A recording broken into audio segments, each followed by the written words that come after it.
Assalamu алейкум, урматтуу Көкбөрү көрүмандары. Бүгүн Таласта Көкбөрү боюнча өлкө чемпионаты башталды. Биринчи күндүн жыйынтыгы менен таанышалы. Жаштар арасындагы оюндардын жыйынтыгы төмөнкүдө. Биринчи оюндун жыйынтыгында Жалалбат Ош командалары беттешип, Жалалбат жаштар командасы 8-0 эсебинде жеңишке ээ болушту. Экинчи оюнда Чүй Бишкектин командасын 8-2 айырмасында утту. Үчүнчү оюнда Таластын жаштары Баткенди 8-1 айырмасында утуп алды. Төртүнчү оюнда чоң атаандаштык болуп, Нарын Ысык-Көлдү 4-2 айырмасында утту. Ал эми чоңдор арасында 6 команда катышып, 2 тайпадага бөлүнгөн. Алгачкы оюнда Ош менен Таластын курама командалары кезгелди. Автоунаа утуп алуу жөнөкөй. 100 айфондун бирин утуп алуу жөнөкөй. Эч кандай маселе жок. Жөн гана балансыңды толуктан. Жөн гана Мой О тиркемесин колдон. Жөн гана билеттерди топтоп, ийгилигиңди кармап кал. Жана албетте, билеттериң канчалык көп болсо, мүмкүнчүлүгүң ошончолук жогору болот.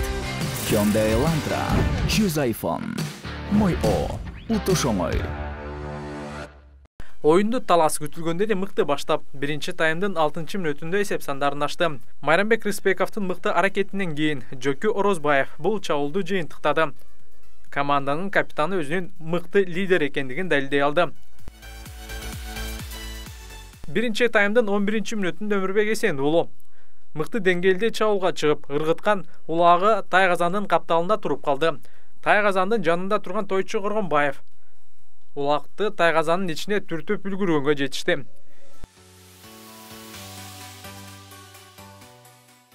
Экинчи таймдын 1-мүнөтүндө эле стартта ташталган улак көпкө өйдө көтөрүлгөн жок.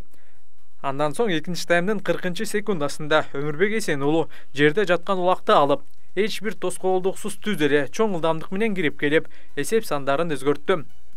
Экинчи таймдын 7-мүнөтүндө Өмүрбек Эсен уулу жекеме-жекеде Айбек Темирбаевга утулганы менен анын колунан улакты тартып алып, чабуулга чыгып, өзүн аябастан өзүнүн экинчи улагын салды.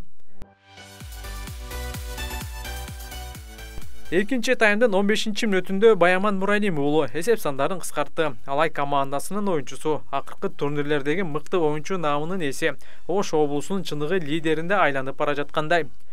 Үчүнчү таймдын 8-мүнөтүндө кайрадан эле Баяман Муралим уулу өзгөчөлөнү алды. Жана ошентип эсеп сандарын 4-2-ге өзгөрттү.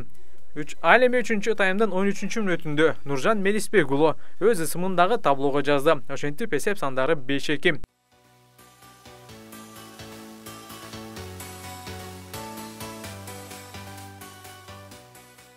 Ал эми экинчи оюнда Чүй жана Бишкек командалары кезгелди. Чүй алгачкы 2 таймда 3 жоопсуз салым салды. Салымдардын авторлору Эржан Тургунбаев жана Кубантай 2 жолу өзгөчөлөндү. Ал эми акыркы таймда Борбор калаанын намысын коргогон оюнчулар 2 улакты салганга жетишти. Ошентип жыйынтык 3-2